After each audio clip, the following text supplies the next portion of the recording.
Hey everybody. So can I be frank with y'all?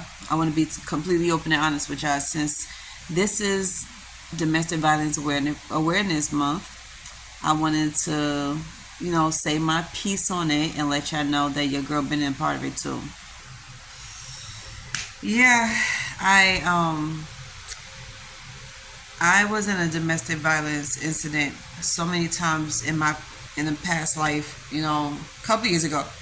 You know, I say it's my past life because it's my past, and that was the old life. I was in three different relationships and had three different domestic violence incidents, and I got out of it because of people that supported me, gave me some really great advice, words of wisdom, affirmation, confidence, um, the strength to get up out of here and know my worth. I had to keep telling myself that I was worth more than what they was giving me. And I pray. And a couple of years ago, I was not the type to pray. I was not the type to believe in God or anything like that because I felt like God didn't exist.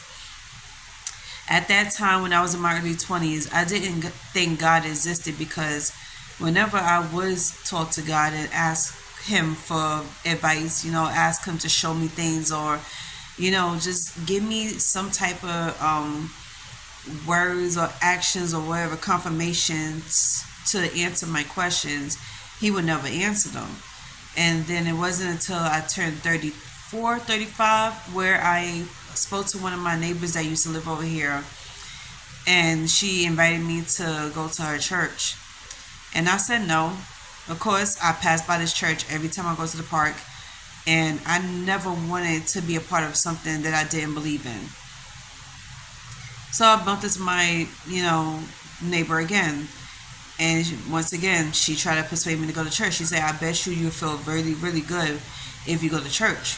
Whatever questions you have and concerns, it will be addressed. So I started going to this church. I went to the church for like 2 months before I got baptized. And this was back in 2016. And 2017 became the biggest year of my life because my faith in God has been restored. I have officially turned to God for everything, as well as some really good friends, mature friends, who became a safety net of mine.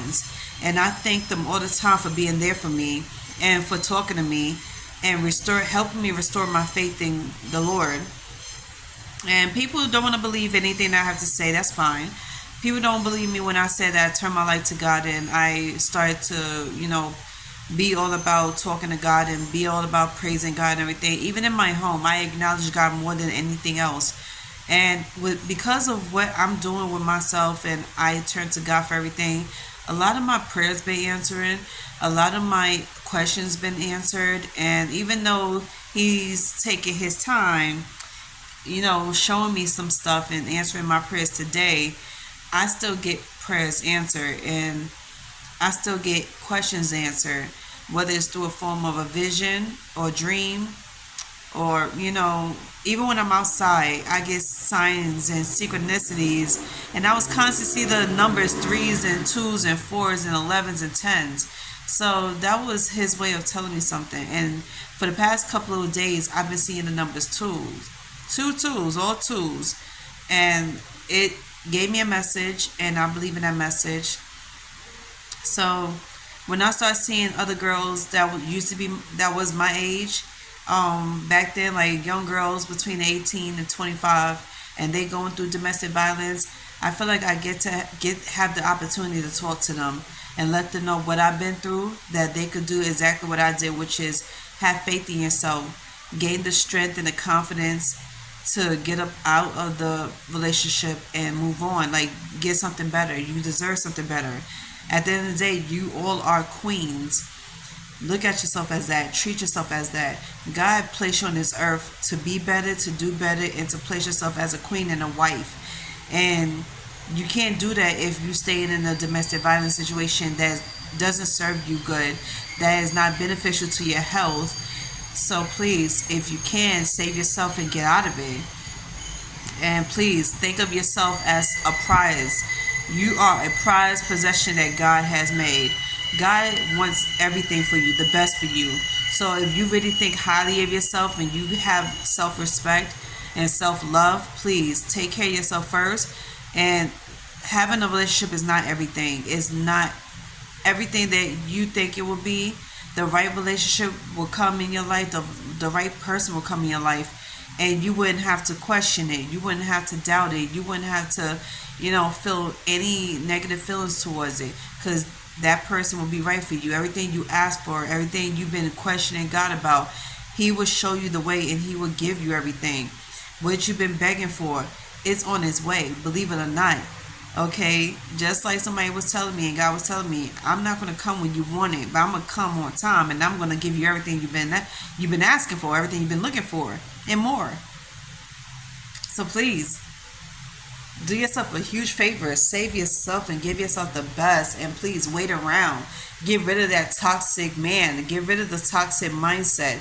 Get rid of the whole toxic mindset of feeling like you're in lack, like you don't deserve better.